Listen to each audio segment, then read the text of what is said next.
New Balance has created something money can't buy: identity.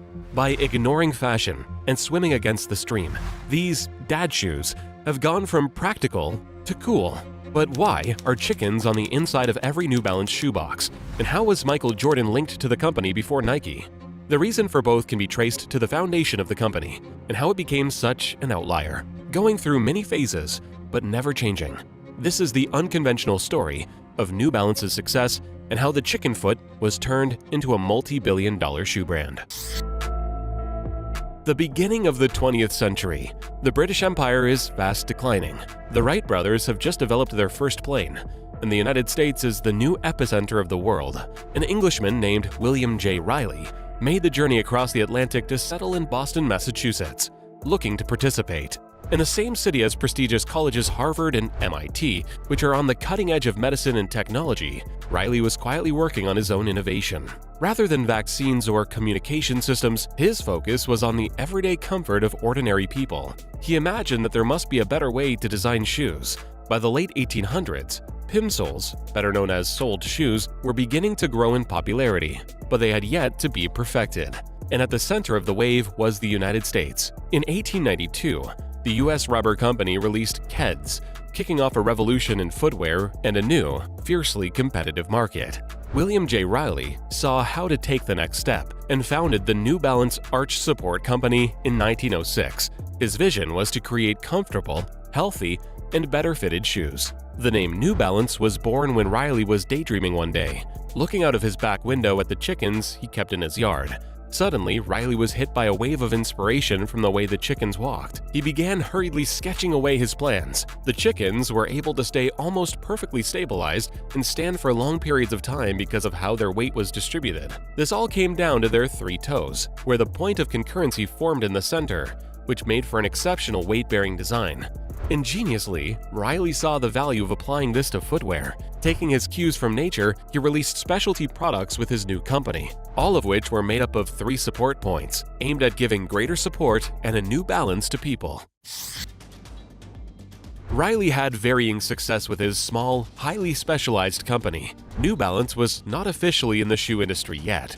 Instead, they produced arch supports for existing shoes. He advertised the product as correcting foot troubles and giving quick comfort, and still had a long way to go before it would become the shoe brand we know today. New Balance products became popular with law enforcement, especially policemen and firefighters, who appreciated the support that it offered them during long, demanding shifts. For people standing for long periods of the day, Riley found the perfect customers. By 1927, New Balance supports were hitting the market for $5 each, which translates to almost $90 in 2023.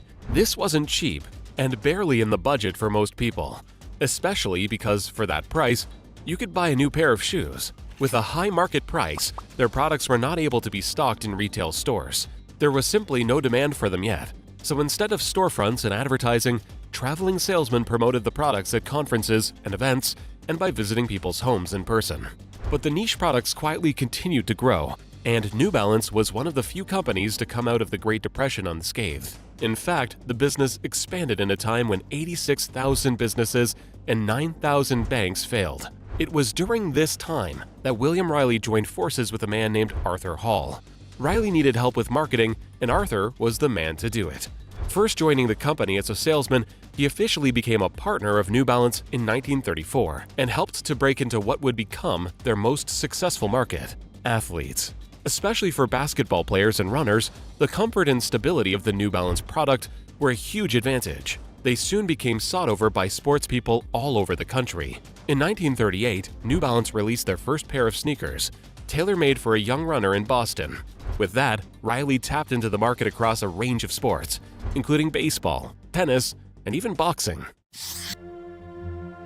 Surprisingly, it wasn't until 1960 that New Balance released its first sneaker. The business had been sold to Eleanor and Paul Kidd just 4 years earlier. This duo was the next generation of the company and ready to expand it into a bold but natural direction. Eleanor, the daughter of Arthur Hall, had been working the business with her husband Paul, looking for ways to improve the design. They not only had a passion for the business, but could see the opportunity for moving into a more commercial market. They had been incorporating New Balance arch supports into a tailor-made sneaker. This was the birth of New Balance's first widely available shoe, the Trackster.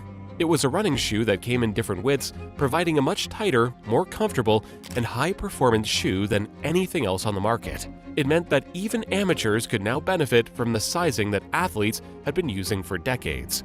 More distinctively, the rippled sole on the bottom of this model may be familiar to the modern eye, but it was one of a kind back in the 1960s. At the time, it was a huge leap forward, providing much-needed traction for competitive running. For track teams and colleges, New Balance became their shoe of choice. But once again, the plans of New Balance didn't translate so well into shoe stores. Shops simply did not have the space to stock an endless array of widths for people to sort through, and so slowly, New Balance became more standardized, choosing to release different models rather than the same model with many widths.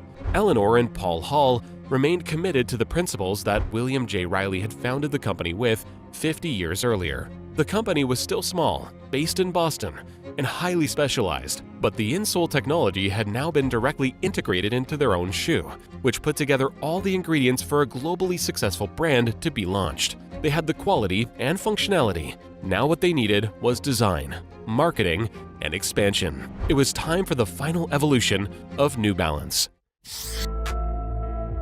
In the 1970s, New Balance was ready to be fully integrated into the commercial sector, and there was a man ready to do it.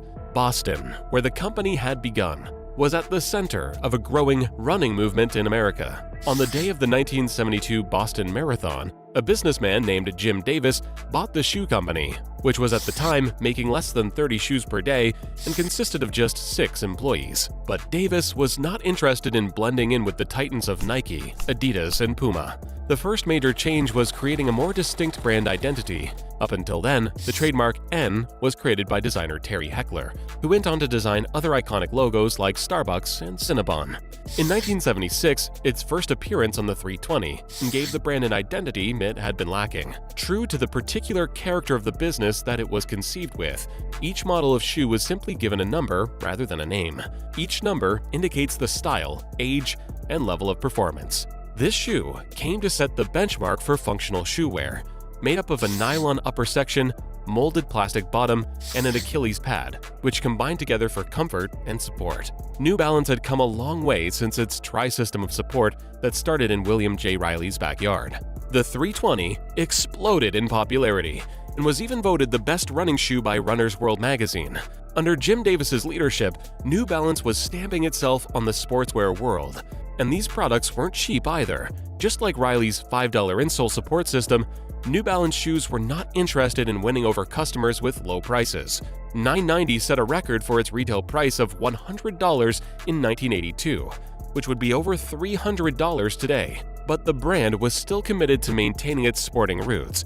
Everybody knows the Air logo printed on every Nike Air product. It resembles Michael Jordan on an iconic dunk. But did you know that long before he became a global superstar, in the image used to inspire the logo, Jordan was actually wearing New Balance shoes? Before Nike's sports supremacy, it was New Balance that was favored by athletes all over America, even Michael Jordan. But while Nike and Adidas were vying for sponsorship deals and product placement, New Balance went in a different direction. New Balance wasn't interested in competing with or creating fashion trends. This continued the lineage that started at the company's inception. But now they had a simple message, and the company used clever marketing to get it out to the public. With advertising like Ma and Pa Balance, New Balance was almost advertising against their own company. They went in the opposite direction of fashion and soon became synonymous with daywear. These shoes were not cool or trendy. They were reliable, functional, and sensible. They couldn't avoid unofficial celebrity endorsements though. When Steve Jobs launched the first iPhone in 2007, he was sporting a pair of gray New Balance 992s. Over the next 5 decades, the company expanded into the commercial marketplace using this quirky personality, making its name as the sensible sneaker brand. Releasing different series of shoes, New Balance fully immersed themselves in the casual sneaker sector while keeping their running line as the center of their ethos. The New Balance 574 was one of their most well-known models, released in 1988 and continued to be produced today. The 5 series has become the most recognizable series, with a simple and clean form factor. Fast forward to the last decade, and far from fading further out of trend, New Balance has enjoyed a resurgence in recent years. Over the last 2 decades, the shoes have made it into fashion worn by some of the biggest and youngest celebrities in the world. Becoming part of a normcore movement, names like Timothée Chalamet, Hailey Bieber, and Jack Harlow have all been spotted sporting New Balance. Much of that has been helped along by creative collaborations, like with fashion brand Aimé Leon Dore, redesigned their best-selling shoe, the New Balance 550 in 2021. This prompted multiplied the trade rate of the model by 20 times, meaning that New Balance was fast becoming a collector's item. This is reflected in the company's data too, where the executive of the company has confirmed that their demographic is shifting to a much younger audience. New Balance had 21% growth between 2021 and 2022, making it one of the fastest-growing sneaker brands in the world, much of that driven by changing trends. The company is ranked as a top 100 brand by millennials and has moved from the functional part of the shoe store to a position next to Nike, allowing them to fully flex their creative muscles.